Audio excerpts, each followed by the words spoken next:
리온픽 데이. 이럴 거면 서점을 살걸.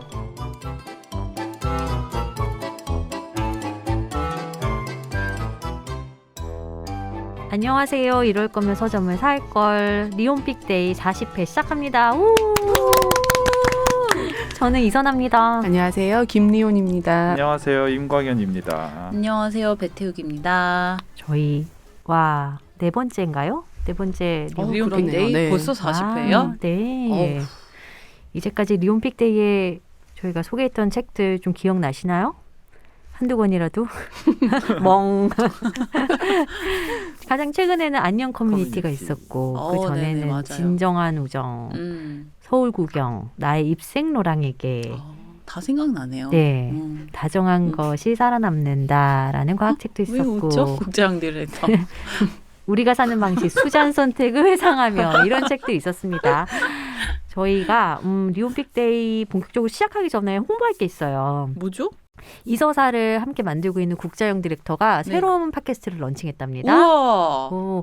직접 소개 좀 해주실까요? 와가지고 마이크 네, 여기 옆에 와서 해요. 이름은 여기서 뭐냐면 해요, 여기서. 왜냐면 이게 이럴 거면의 스피노프 같은 느낌이 있어. 그러면 제목도 이럴 거면이 들어가나요? 이럴 거면 뮤지컬이고요. 이제 네. 이럴 거면 시리즈로 한번 만들어 보고 싶어서 오. 그 2탄으로 제작을 하게 됐습니다.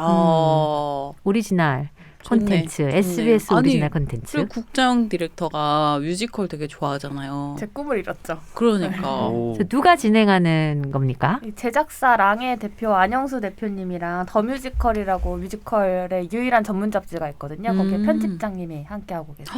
그러면 우리 국장 디렉터도 종종 출연하십니까? 간혹 이제 두 분이 못 알아듣는 매니아들의 후기를 제가 아, 대신 오. 설명을 해드리죠. 단어를 못 알아들으시면. 너무 좋다. 이럴 거면 뮤지컬. 이럴 이럴 거면 거면? 뮤지컬을 할 거는 왜 안 하고 이럴 거면 뮤지컬까지 끊었습니까? 잘렸어요. 알겠습니다. 이럴 거면 뮤지컬. 검색 부탁드리고 구독과 좋아요도 많은 관심 부탁드립니다. 네. 그렇게 그걸 그렇게 치밀하게 힘없이 얘기해. 아니 왜냐면 우리도 많지가 않아서 그렇지. 우리가 되게 막 빵빵하면 여러분 달려가 주세요 막 이럴 텐데 그래서 제 생각에는 저희가 이제 40회잖아요. 네. 일단 50회까지 달려보고 네. 저희가 다시 좀 점검을 해야 될 것 같아요. 이서사를. 그래요? 네. 어떤 점검? 이따 이야기해요. 알겠습니다. 자, 그러면 리온픽데이 다 떨고 있니? 역시 제가 빠져야 될까요? 아니요. 제가 너무 훅 들어와가지고. 다들 이때다. 리온픽데이 본격적으로 시작해 보겠습니다. 오늘 와우. 정말 두 권의 책을 갖고 오셨는데 두 권 다 아름다운 책들입니다. 네, 그렇습니다. 일단 제목을 말씀드리면 김탁한 작가님의 섬진강 일기, 그리고 전영애 작가님의 꿈꾸고 사랑했네 해처럼 맑게, 이 두 권으로 했습니다. 오호. 오호. 제가 가장 망설이는 책들이었는데요. 네. 그 이제 어쨌든 제 주도하에 할 때마다 항상 이제 선택의 기준은 달라지는 것 같아요. 뭐 진짜 좋아해서 해보기도 하고. 근데 이번에는 저는 개인적으로 진짜 좋았는데 망설인다는 이유는 이게 말로 내가 이 작가님들만큼 과연 전달할 수 있을까? 이 책 한 권에 담아낸 작가님들의 정서가 과연 전달이 될까? 이런 게 조금 걱정이 커서 아예 다룰 생각을 안 했었거든요. 그러다가 어쩌면은 이런 어른들의 말을 듣고 싶어하는 사람도 많을 수도 있다. 이게 잘만 전달된다면 누군가에겐 굉장히 따뜻한 위로가 되지 않을까? 저도 이 두 권의 책을 읽고 가장 크게 느낀 점이 그거였거든요. 이 작가님들의 의도는 아닐지 모르겠지만 응원과 위로였거든요. 그래서 한번 그걸 제가 잘 전달할 수 있을까 걱정을 하면서 골라봤습니다. 오늘 핵심 키워드 응원과 위로 되게 맞는 것 예뻐요.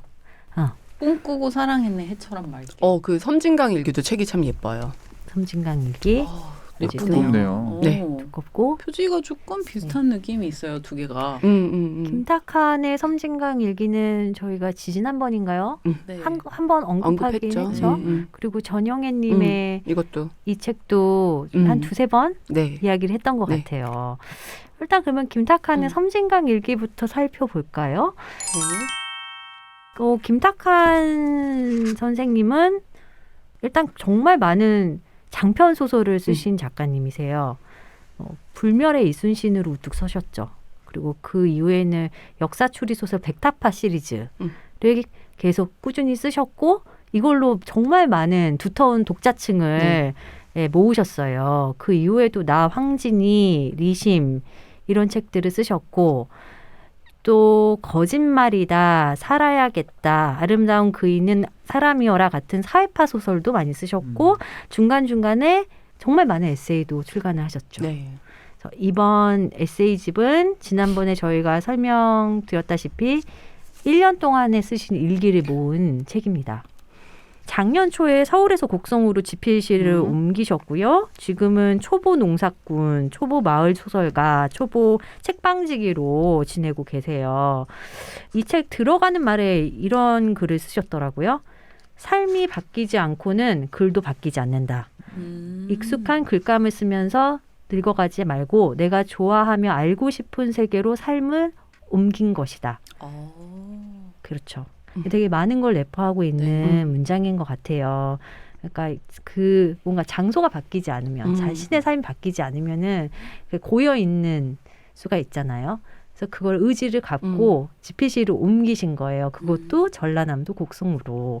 전라남도 곡성에 가신 이유는 이분이 그 미실란 대표 이동현 대표인가요? 네, 농부과학자신 이동현 대표님. 그분을 만나고 나서 곡성의 아름다움과 생태로 기반으로 한 친환경 재배, 벼농사 네. 여기에 관심을 가지셔가지고 자주 왕래를 하셨고 그러면서 아예 거처로 옮겨서 이곳에서 글을 쓰고 생활을 해봐야겠다라는 결심을 하신 것 같아요. 근데 갑자기 너무 부럽다. 그 소설가 혹은 이제 글을 쓰는 직업을 가지신 분들은 저런 게 참 장점이겠어요. 그쵸. 그러니까 뭘 해도 네. 나의 글의 어떤 글감이 될 수 있고 이렇게 제약 별로 받지 않잖아요. 그쵸. 장소에. 네. 되게 부럽다 갑자기. 그쵸. 그게 좀 부럽죠. 우리는 장소 맨날 제약이. 출퇴근을 해야 되니까 그냥 여기 살아야 되는 거잖아. 그렇죠. 그리고 또 김탁한 작가께서 이 일기를 쓰신 이유가 굉장히 뭐 새로운 것들 많이 만나실 거 아니에요. 동물, 식물, 사람들, 뭐 구름, 자연 하나하나 만나도 사귈 때마다 잊지 않으려 기록했다. 그 마음을 기록하고자 이 책을 내신 것 같아요.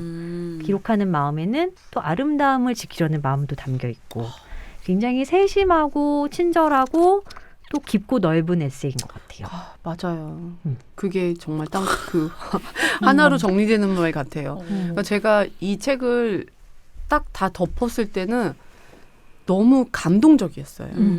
그 세심하고 그 깊고 넓음을 어떻게 제가 다 전달할 수 있을까 이런 생각이 들었는데 1월 1일부터 시작해요. 그래서 1년 동안에 쭉 일기가 있는데 어떤 거는 정말 간단하게 뭐 3줄만 써 있는 것도 있고 어떤 거는 좀 몇 장이 넘어가기도 하는데 1월부터 12월까지 본인이 집필하는 것부터 그 자연 환경에 대한 이야기 그리고 농사에 대한 이야기 그리고 동네 사람들과 일어나는 일들 그리고 또 거기 가서 생태 학교 맞아요. 이야기 학교를 만들어요. 글쓰기 학교를 만들어요. 그리고 또 생태 책방 책방을 열어서 그 주민들을 위해서 또 책방을 운영하고 이런 모든 것들이 뭐가 그렇게 나한테 이렇게 감동적일까라는 생각을 했어요. 책장을 다 덮고 나서 남의 일기 1년을 본 게 어떻게 이렇게 감동적으로 올 수가 있지 했는데 일단 힐링이 되게 됐던 것 같아요. 근데 저는 그것도 참 신기하다는 생각이 드는데 사람이 자연의 이야기들 굉장히 자연스럽게 벌어지는 모든 생명에 대한 이야기들 그 이야기를 듣는 것만으로도 이렇게 힐링되는 건 왜 그럴까요? 그렇죠. 저만 그런 거예요? 아니에요. 저도 그랬고요. 공감해요. 지금 저랑 리온 대표님만 이 책 읽고 오신 거죠. 네. 안타깝다. 미안해요. 광현 PD 읽었을 수도 있는데. 아니요. 이 책을 읽고 나면 네. 곡성으로 달려가고 싶어요. 저도요. 용산역에서 KTX 타면은 2시간 반이면 곡성역에 도착한대요. 그렇게 멀지 않은 곳에 곡성이 있더라고요. 확 달려가서. 항상 여기 오면 세 분 이렇게 얘기 나누시는 거 듣다 보면 책을 참 읽고 싶어요. 읽읍시다. 아니면 우리 다 같이 생태 책방 놀러 가보는 건 어때요? 저는 정말 하루 가보고 날 싶어요. 잡고. 네. 좋아요. 생태 책방. 근데 가시기 전에 또 피곤하시는 걸까 봐. 아니에요. 저는 갈 수 있어요. 이봐 이런 식으로 또 디스해. 아, 나 제가 디스하지 여기 두 분이 어떻게 디스를 합니까, 그래, 선배님? 그렇기는 하지. 또. 아, 그리고 또 저기 작가님이 판소리에 관심이 많으셔가지고 소리꾼 최용성님과 의기투합해서 싸목싸목이라는 창작 집단도 결성하셨어요. 그래서 공연도 하시고, 너무 재밌는 걸 많이 지역 하시는구나. 주민들하고 어울려가지고 이 우리 소리의 아름다움도 또 음. 전파하시고, 진짜 이렇게 만나 뵈면은 차분하시거든요. 네. 어떻게 이렇게 차분차분 저 많은 일을 다 하실까? 어, 놀랍다. 저도 감상에 그렇게 써놨어요. 제가 차분한 인상에 움직이시는 분이구나 이렇게 맞아요. 써놨어요. 그러니까 제가 본 건 저는 사실 직접 뵌 적이 없으니까 굉장히 인상이 차분하시고 말씀도 그렇게 점잖게 차분하게 하세요. 하시거든요. 그런데 이 책을 읽어보면 이분은 정말 행동하시는 분인 거예요. 그리고 굉장히 아무렇지 않게 별의별 일을 다 하시는 거예요. 그러니까 이제 물론 글을 그렇게 썼겠죠. 그 뒤에 얘기들은 안 했겠지만 그래도 왜 보통 작가들이 이런 그 에세이를 쓸 때 아, 내가 뭐 북토크 같은 건 싫어하지만 그래도 이래서 이렇게 해서 하게 됐다. 이런 얘기들을 쓰거든요. 근데 이분은 그런 게 없어요. 그냥 농사를 짓고 맞아. 글을 장편을 쓰기로 했으니까 뭐 600매를 썼고 이 속도로 계속 써야지 뭐 그리고 5월부터 6월까지는 농번기니까 잠깐 집필을 멈추고 농사에 집중해야지. 누구 어느 책방에서 초대를 해가지고 북토크를 해서 이렇게 했지. 뭐 이런 식으로 내용이 쭉 가거든요. 그래서 진짜 이렇게까지 움직이시는 분이라는 걸 전 처음 알아서 그런 것들도 좀 흥미롭더라고요. 살짝 살펴보는데 네. 또 좋은 점을 하나 발견했어요. 뭔데? 뭐냐면은 제목을 섬진강 에세이로 바꿔도 사실 상관은 없을 텐데 네. 이걸 일기라고 한 것이고 그렇기 때문에 짧은 글마다 날짜가 적혀 있잖아요. 그러니까 그때 계절감을 혼자 상상해 볼 수 있겠더라고요. 네. 맞아요. 예를 들어서 맞아요. 그냥 10월 9일인데 저돌이 섬진강 도깨비라는 걸 아시는지는 란 제목의 일기는 자전거를 타고 뿅뿅 다리로 갔다거든요. 그냥 지금 이걸 읽으면 저는 그냥 이 날씨에 이 사람은 뿅뿅 다리로 갔다라고 생각을 할 거잖아요. 하지만 굳이 10월 9일이라고 써 있으니까 아, 이 사람은 그러면 긴팔을 입고 있었겠네. 그러니까. 바람이 좀 불었겠네를 어. 상상하니까 더 곡성이라든가 그 현장감이 그려지는 네. 것 같고 맞아요.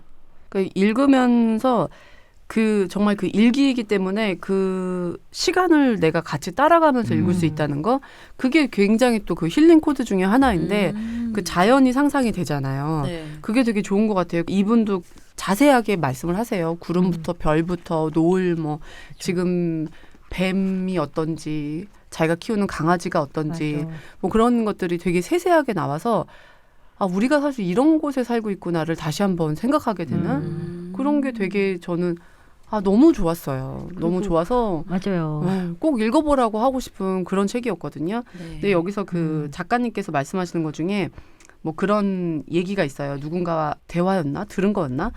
그 예수님은 누구에게서 배웠을까? 그때 답변이 자연에서 배웠을 것이다라는 얘기가 있거든요.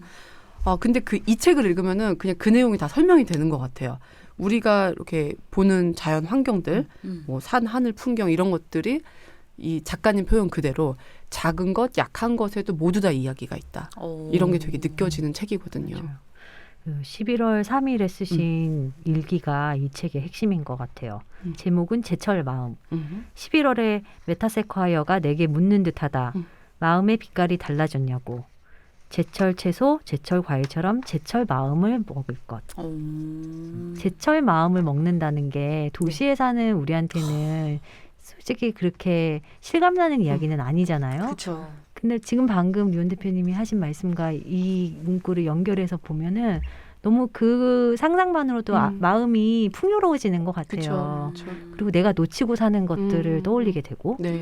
그러니까 저도 그거가 저에게 있어서 가장 큰 울림이었던 것 같아요. 제철 마음. 책을 다 읽고서 처음에는 표지에 써 있어요. 작게 제목 밑에 그 강물에 써 있어요.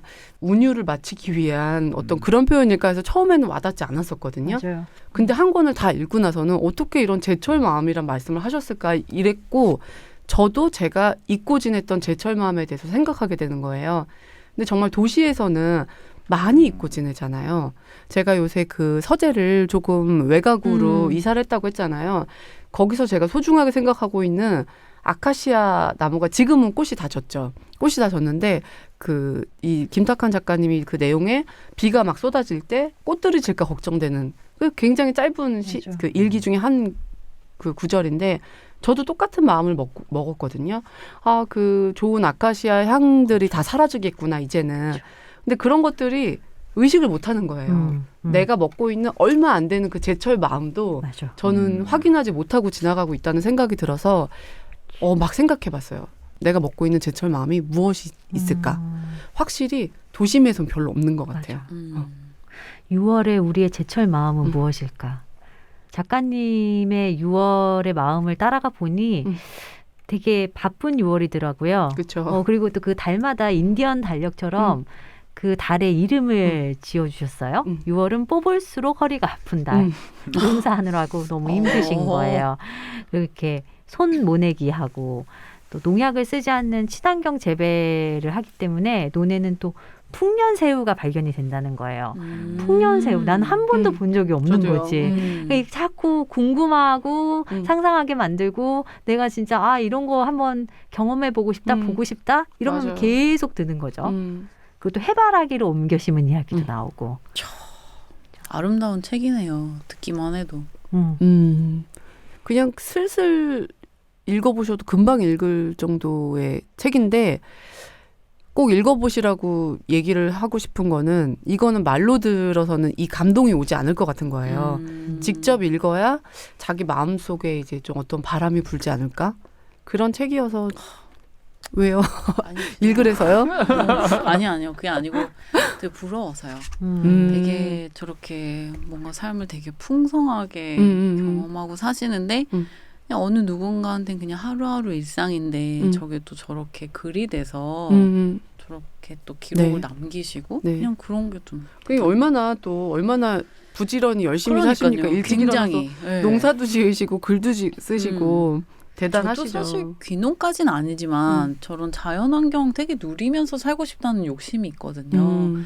오늘 자전거 타고 오셨나요? 아니 오늘 자전거 못 탔어요. 네, 오늘 자전거 못 탔는데 되게 로망이 있어요. 확실히 저는 그 산도 굉장히 좋아하고 강도 되게 좋아하고 그러니까 아까 제철 마음 얘기를 하셨지만 제철 채소를만 내가 되게 구입해서 먹어도 너무 그게 가장 맛있고 너무 싱싱하고 그게 딱 왜 그렇잖아요. 과일도 딱 제철에 났을 때가 그게 달라. 당도가 너무 맛있고 맞아. 이런데 그러니까 저거를 굳이 뭘 해야 되는 게 아니고 그냥 내가 발만 딱 내디디면 뭐든지 다 있는 환경에서 지금 살고 계시는 거니까 되게 그쵸. 부럽다는 생각이 들어요. 또 맞아요. 그런 환경을 지키기 위해서 얼마나 노력을 많이 하고 계십니까? 그렇죠. 그러실 것 같아요. 그럼요. 쉽지 않아. 저는 그 김탁한 작가님한테 처음으로 깊은 존경심을 느끼게 된 게 언제였냐면 2008년에 제가 선생님을 처음 만났나 그랬을 거예요. 근데 그때 카이스트 문화기술대학원 교수셨거든요. 그 이듬해 2009년에 그 교수직을 버리시고 글쓰기에 전념을 하시더라고요. 근데 이게 생각보다 한국 사회에서 카이스트 교수 자리를 버리고 전업 작가가 된다는 거는 쉽지 않은 않죠. 선택이거든요. 네.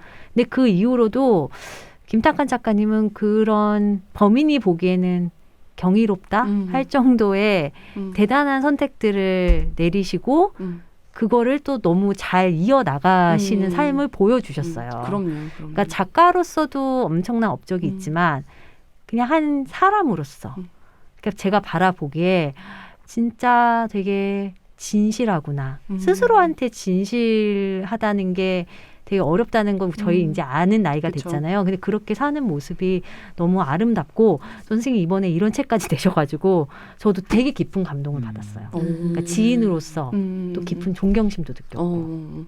저도 그랬어요. 알지 못하는 분인데도 작가님이 그 책 내용에 쓴 거 중에 제가 공감했던 게 뭐냐면 이 책을 꼭 읽어봤으면 하는 게 뭐냐면 작가님이 직접 농사를 지어보니까 예전에는 그냥 누군가 쓸 글이 글 쓰는 사람 입장에서만 보았을 것 같은 글들이 이제는 자기 가슴을 쿡 찌르기도 하고 누르기도 하고 그런 표현이 있으시거든요.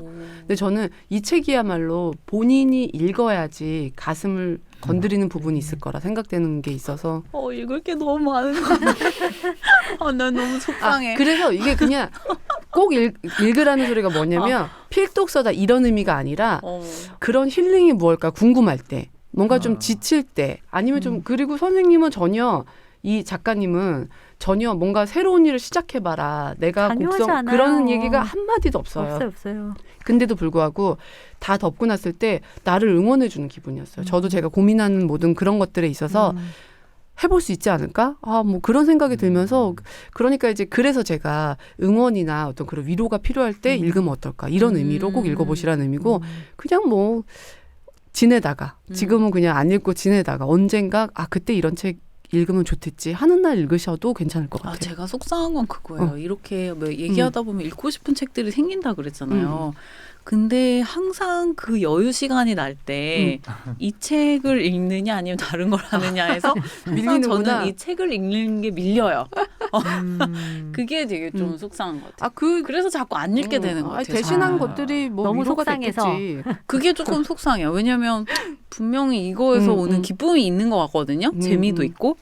근데 항상 TV에 밀리고 게임에 밀리고 자는 거에 밀리고 그냥 그러네요. 아니야. 뭐 자는 것과 게임에게 위로를 받았을 거야.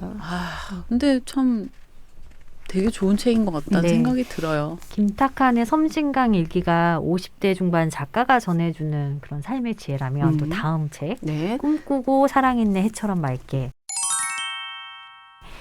이 책은 또 70대 초반이시죠? 노 교수가 들려주는 삶의 이야기입니다. 부제는 괴테와 마주 앉는 시간. 괴테와 전영애 교수를 만날 수 있는 또 정갈한 책이죠. 그렇죠. 전영애 선생님은 서울대에서 도고동문학과 교수로 재직을 하시다가 이제 퇴임을 하셨고요. 그동안 진짜 뭐 학자로서도 또 엄청난 걸 쌓으신 분이에요.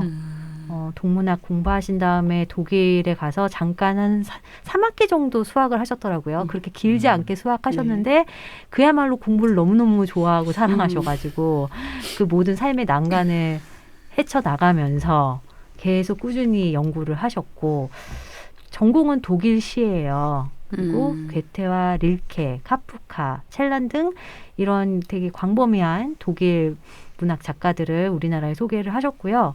번역도 많이 하셨어요. 저는 이분이 번역하신 책들 알게 모르게 좀 많이 읽었더라고요. 그 변신 시골의사 카프카 이분이 하셨더라고요. 그 말테수기도 그렇고 그 괴테 책들은 거의 다 맞아요. 전영애 교수님이 번역을 하셨어요. 제가 이 책 읽고 왜 리온 대표님이 이 책 추천하셨나 그런 느낌이 오더라고요. 알 것 같아요. 그 책의 느낌이 리온 대표님하고 많이 닮아 있어요. 정말요? 너무 극찬인데요. 제가 들어본 것 중에 최고의 칭찬 같은데요. 자, 그러면 그렇게 말하니 또 뭐라고 할 말이. 대표님이 이 책 어떻게 발견하셨고 이 책을 왜 리온 픽데이에 추천을 하셨는지.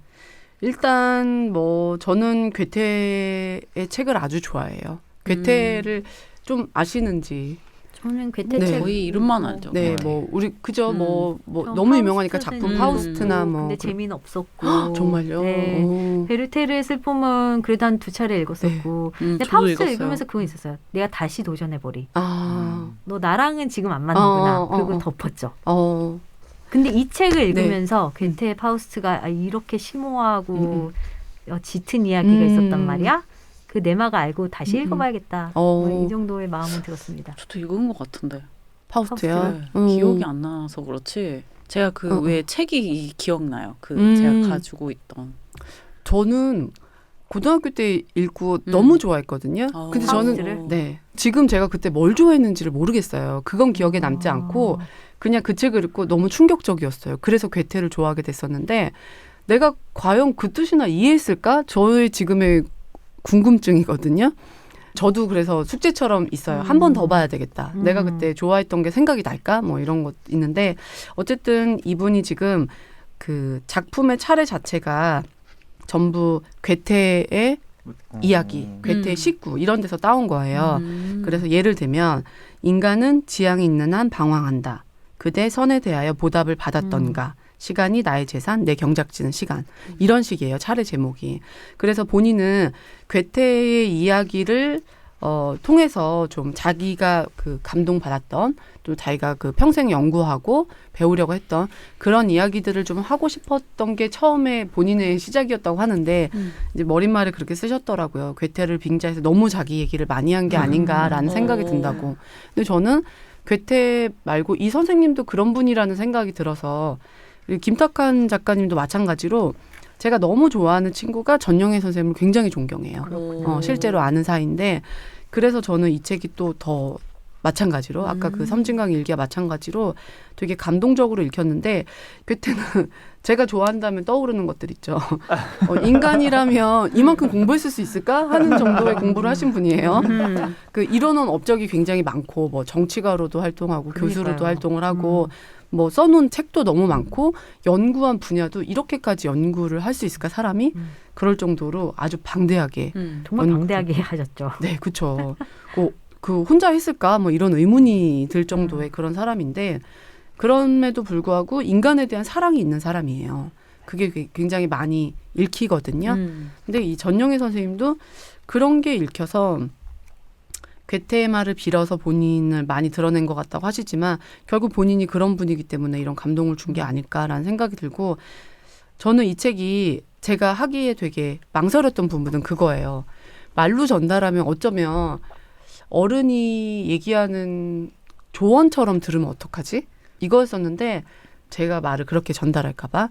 근데 사실은 저 같은 경우에는 그런 말을 좋아하거든요. 어떤 인생에 있어서의 이야기들을 내가 취할 것만 취하고 그리고 내가 듣고 싶은 것만 들어도 되잖아요. 어른들이 하는 말이라는 게. 근데 이 선생님이 얘기하는 거는 저는 처음부터 끝까지 제가 지향하는 바와 굉장히 닮은 게 많아서 좀 가슴에 새기고 살아야겠다.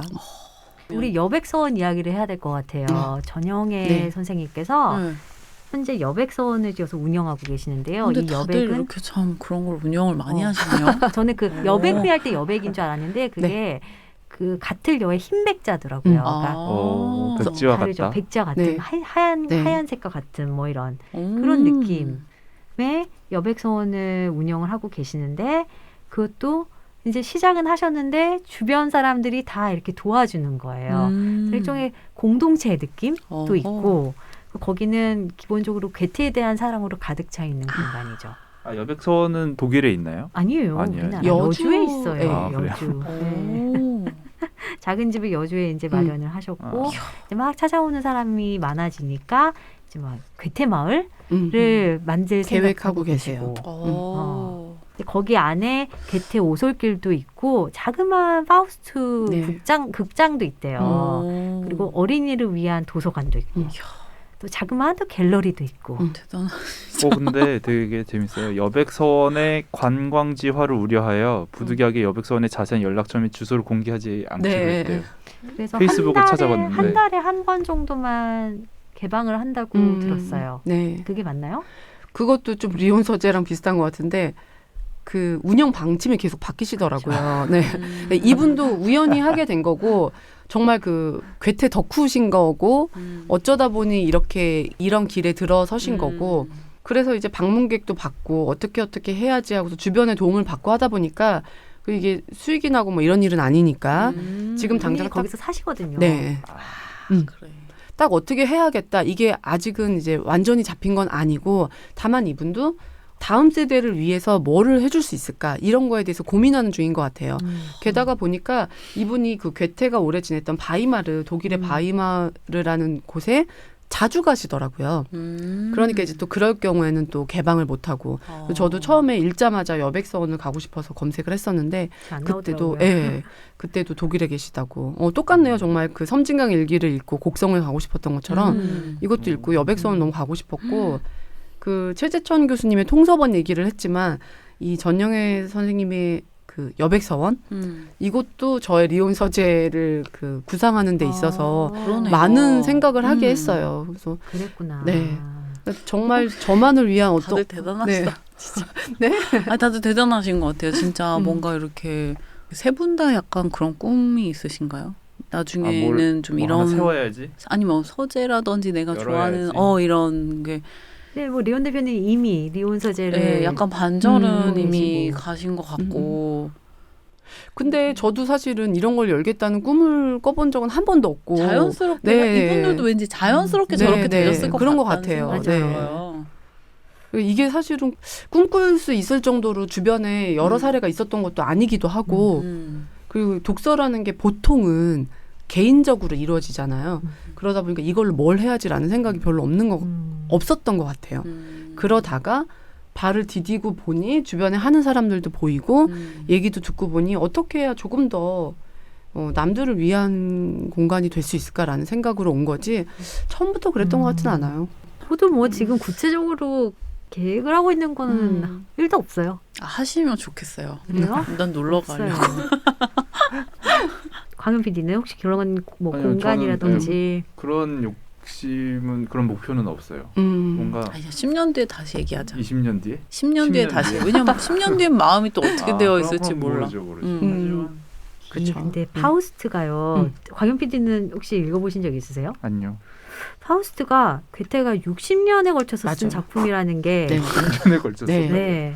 또 새롭게 다가왔어요. 맞아요. 예전에 읽을 때는 그냥 하나의 팩트로 그럴 수 있지 뭐 했거든요.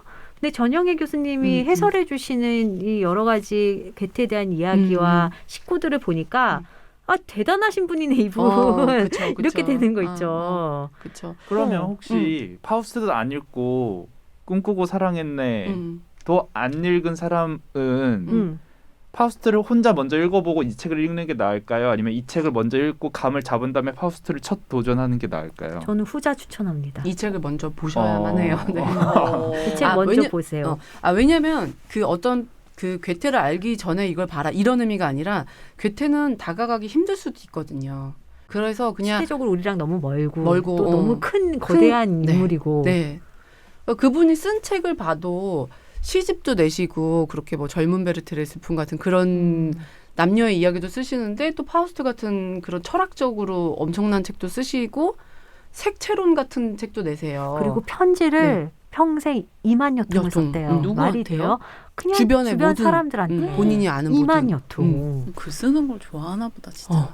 그리고 또 대단한 건 그 후손들이 그 2만여 통 가운데 15,000여 통을 현재까지 보관을 하고 있대요. 대단하다. 그쵸. 그것도 대단하다. 그래서 네. 이 전영애 교수님이 요즘 하고 있는 번역 작업이 뭐냐면 편지? 그 중에서 다 못하잖아요. 네. 한 100분의 1 정도를 골라내가지고 서간집으로 이제 엮으실 아니 예정이라고. 그 편지는 또 어떻게 다 구하셨대요? 그러니까 이분도 대단하신 진짜 거죠. 대단하시다. 그러니까 독일 문학계에서도 인정하는 학자가 전영애 교수입니다. 맞아요. 네. 저번에 무슨 괴테학회? 금메달 받았다고. 네, 괴테학계 네, 금메달을 네. 받으셨나? 괴테 금메달. 괴테 이게 뭐야? 금메달. 네. 괴테학계가 있어요? 네. 있다고 합니다. 괴테만 연구해도 대부분을 알 수 있어요. 이분은 괴테는 바위를 사랑하면 지지를 연구하고 그렇게 색채에 빠지면 색채학 책을 내시고 식물에 빠져서 식물학 책도 내시고 이런 분이기 근데 때문에 1, 2년이 아니고 막 30년, 네. 40년. 그 장수하셨어요. 그렇기 때문에 장수했고, 그렇지. 그러면서 또 정치 활동도 하시고. 대단하시네요. 바이마르 공화국의 재상이었나 맞아요. 그랬죠? 네. 아니 보면 뭘 하나 잘하는 분들은 그냥 10개, 100개 다 잘하시는 것 같다는 생각이 그런 들어요. 분도 있고 근데 이 괴테는 너무 없는 인물 아닌가요? 이 정도까지는. 그렇죠. 네. 아무튼 이렇게 너무 방대한 분이시다 보니까 그냥 이분에 대해서 처음 들어가는 것보다 이 책 꿈꾸고 사랑했네를 먼저 읽으면 궁금증이 일 것 같아요. 맞아요. 저도 사실은 괴테 시 같은 경우에는 본 기억이 별로 없거든요. 그 서동 시집 한 권 있는 것 같아요.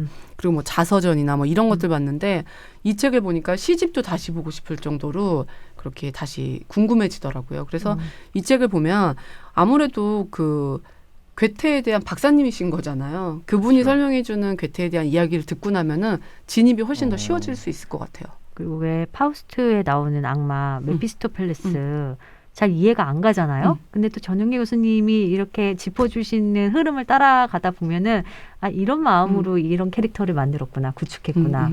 또 가늠해 볼 수 있어요. 물론 그렇죠. 이 책이 모든 거를 다 해결해 주진 않지만 않아요. 좋은 입문서 정도는 하겠다. 그냥 괴테에 대해서 호감과 호기심을 가질 수 있을 정도. 왜냐하면 우리가 보통 괴테에 대해서 생각하지 않잖아요. 또 괴테 괴테 말고도 너무 읽을 그럼요. 책이 많기 많으니까. 때문에 괴테까지는 마음이 안 가거든요. 근데 이분은 괴테한테 마음이 가닿게 만들어. 맞아요. 그래서 되게 신기했어요. 내가 괴테 책을 읽고 싶어 하다니 재밌네. 뭐 이런 거 있죠. 그리고 또 여기에 보면은 뒤처진 새라는 라이너 쿤체 독일 시인의 시가 소개되어 네. 있거든요. 그게 또 백미입니다. 네. 뭉클하죠. 라이너 쿤체. 괴테 어떤 관계이길래 이 괴테 이야기 뜬 거예요? 괴테와는 직접적인 관련은 관계, 없지만 독일에 되게 유명한 시인이시고 전영희 교수님이 독일을 계속 숱하게 다니셨잖아요. 그러다가 거기서 또 굉장히 좀 신기한 인연으로 라이너 쿤체 시인과 만나게 된 거예요. 근데 라이너 쿤체가 전영애 교수님의 인생 멘토가 되셨어요. 그래서 소개한 뒤처진 네.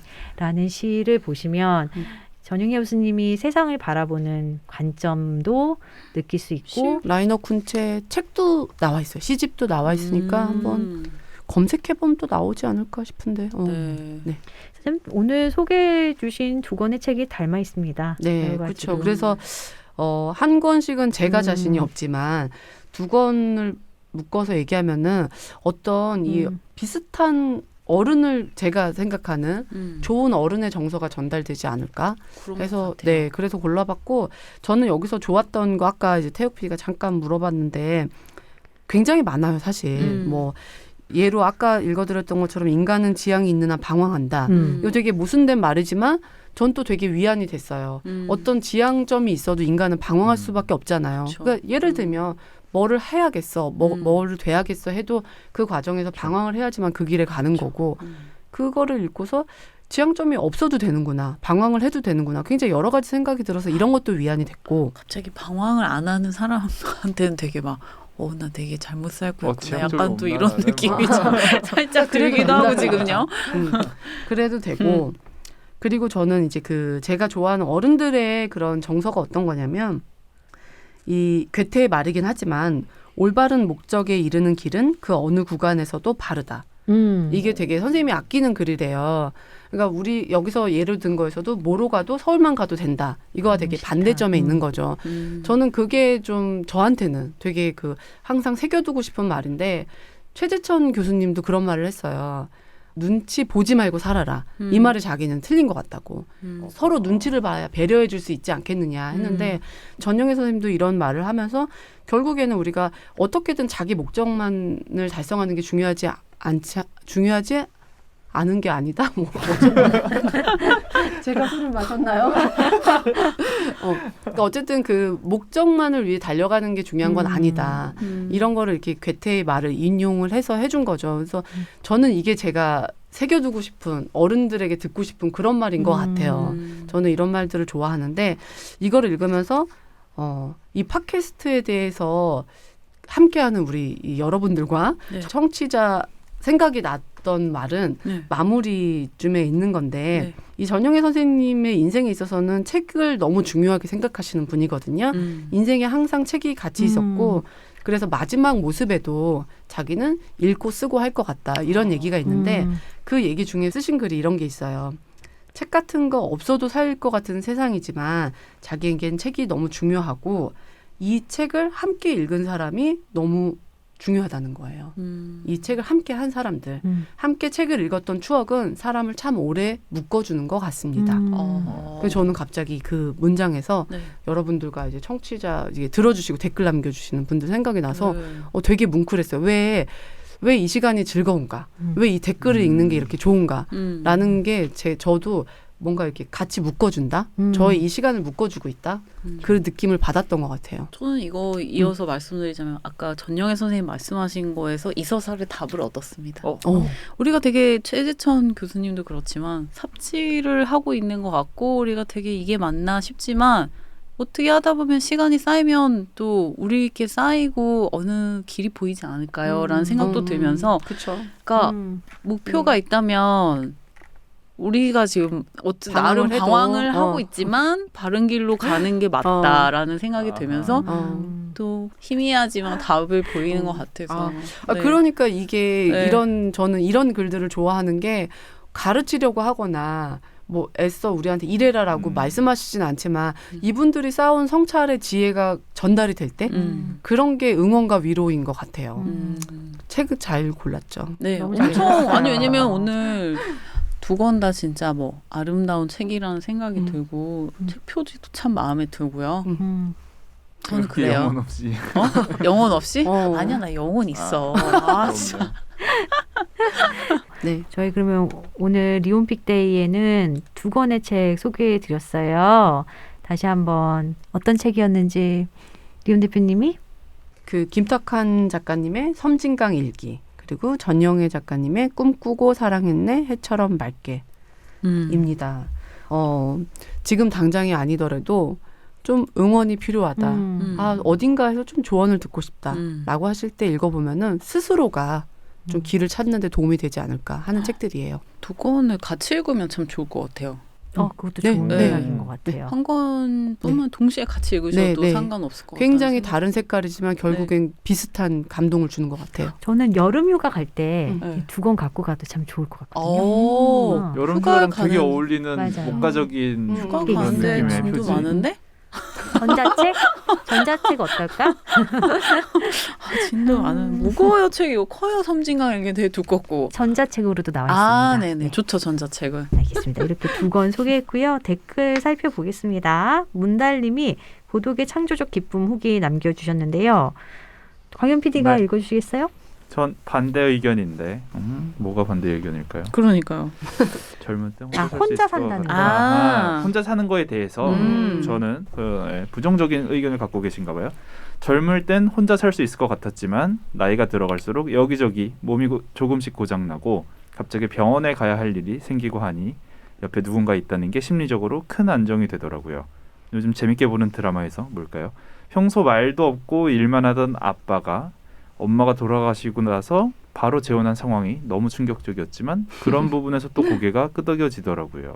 어떤 드라마에서 그 아빠가 바로 재혼을 하나요? 저기 봤어요. 나의 저. 해방일지. 아 맞아요. 네네. 아하. 아, 뭐 그럴 수 있죠. 다 각자 다른 그럼요. 거니까 이거는. 그렇죠. 아니 네. 그리고 그 갑자기 병원 갈 일이 생길 때 옆에 지인이 있는 거는 참 중요한 문제인 것 같아요. 현실적으로. 근데 혼자 살지만 혼자 사는 주변의 지인들 근거리에 있는 그런 사람들이 많다면 사실 그쵸. 괜찮지 이거는, 않을까요? 네, 각자의 네. 뭐 맞아, 선택이고 생각이니까. 취향이고, 네. 뭐 존중합니다. 네네 그럼요. 재밌음 하악하는 야옹님. 고독의 창조적 기쁨 후기인데요. 하악. 이번 주 구매 금액 듣고 깜짝 놀랐어요. 금액 들으면서 세피디님 반응이 엄청 큰 환호성이 있을 거라 생각했는데 예상보다 반응이 약하셨던 것 아, 같습니다. 다들 항상 쳐져 있어요 요새. 아니 그게 아니고 그래, 이제 저 약간 이제 100만 원 가격에 넘는 거 무뎌진 그지 거죠. 무뎌졌어 무뎌진 익숙해져서 거죠. 무뎌짐이죠. 어. 그렇죠. 다양한 삶의 형태가 있다는 것을 우리 사회가 인정하고 존중해 주기를 바랍니다. 책의 내용도 그렇지만 이 서설 분들의 이야기에 힘이 나기도 하고 공감받은 것 같아서 기쁘기도 하고 고맙기도 했어요. 독신 생활을 유지하기 위해 노력해야 한다는 말이나 멋지게 혼자 사는 사람들을 삶의 고수라 말해주신 부분에서 감동했습니다. 고수처럼 멋지게 살아보겠습니다. 책 제목만 봤을 때는 흥미가 없었는데 이 서설 들으니 매우 끌리네요. 독신의 한 명으로 이번 책 꼭 한번 읽어보겠습니다. 독신 응원합니다. 아, 저는 이 밑에 댓글이 웃겼는데요. 네. 이 밑에 댓글도 밑에다가 있었어요? 네, 15332011님께서 네. 댓글에 너무 공감해요. 독신이 좋아서 혼자 사는 건데 주변에서 쉽게 말을 하거든요. 이런 책은 널리 알려야 하는데 이서살 힘내주세요. 아니 저희가 힘내야 될 일입니까 이게 지금? 1533-2011님께서 힘을 내주셔서 그러니까 여러분들이 그분이 힘내주셔야. 주셔야죠. 네. 여러분이 전파를 힘내셔야 네, 됩니다. 네. 아직도 460에서 459로 왔다가 그러니까요. 460을 왔다. 네. 언제 500명이 넘죠? 네. 그래서 저희는? 제가 아까 회의하자는 거였어요. 그래서? 네. 근데 제가 최근에 그래도 되게 좀 마음에 위안을 얻었던 이야기는 뭐였냐면 이거 이서살 그래도 간혹 들어주시는 어떤 선배 한 분이 그래도 책 팟캐스트는 고정 청취층이 그래도 있어서 이렇게 빠졌다 들어갔다 들어갔다 굉장히 덜 한다는 거예요. 근데 그 얘기를 듣고 보니까 정말 확실히 그 460에서 왔다리 갔다리 하는 한두 명. 네, 그 숫자가 계속 유지되는 게 그래도 저 좀 신기하긴 하더라고요. 원래 그런 생각을 못 했었는데 이게 당연한 게 아닌데 이걸 내가 되게 당연하게 생각하고 그쵸, 있었구나라는 그쵸. 생각이 들면서 저는 이런 댓글 보면서 네. 되게 그런 거에 대해서 비슷하게 생각을 했어요. 이게 또 이분들끼리의 커뮤니티가 된 것 같아요. 그래서 보이는 닉네임이 계속 보이고 네. 서로들 리플 달아주시고 네. 이러잖아요. 네. 그래서 저는 그것만으로도 굉장히 지금 소중한 거라고 생각을 너무 해요. 소중한데 이제 욕심 좀 내보자면 근데 이제 욕심을 내려고 하면 저희가 더 잘해야 된다고 네. 생각해요. 맞아요. 저희 네, 탓이에요. 저는 댓글을 보면서 아 우리가 부족해서 이렇구나 라는 생각이 많이 하면서 네. 회의를 한번 해야겠다. 방금 PD 부족한 오느라 저희의 죽는다. 이 팟캐스트 들어주셔서 진짜 감사합니다. 그래도 좀 안 보이는 닉네임들도 저는 좀 그럼요. 더 보였으면 좋겠다. 이런 욕심이었어요. 뭐 새로운 분들이 더 유입해 주셨으면 좋겠다는 더 것보다는 나간 욕심이지만 음, 이제 더 조용히 듣고 계신 분들도 좀 같이 참여를 해주시면 더 풍성해지지 않을까. 맞습니다. 네. 존재감 보여주세요. 네. 그러면 오늘 리온픽데이 네 번째 리온픽데이 마무리할까요, 여러분? 네. 안녕. 안녕. 상쾌하다.